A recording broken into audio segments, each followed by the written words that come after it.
Councillor for the Montego Bay Northeast Division, Charles Sinclair, is raising concerns about a shooting in flank of St. James Friday night.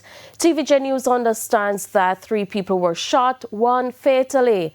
Mr. Sinclair says the community has been relatively quiet and residents have been cooperating with the police, leaving him at a loss to explain the incident. This is the first one for this particular year. So we have gone a full 3 months, 3.5 months without any violence whatsoever in the community.